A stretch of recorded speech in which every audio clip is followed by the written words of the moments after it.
పుడమిలో జనుల మెప్పులకుగాదు,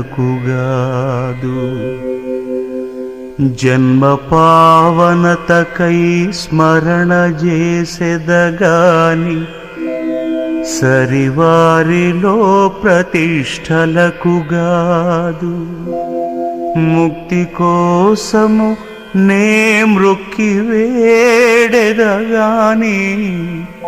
దండి భాగ్యము నిమిత్తంబు కాదు.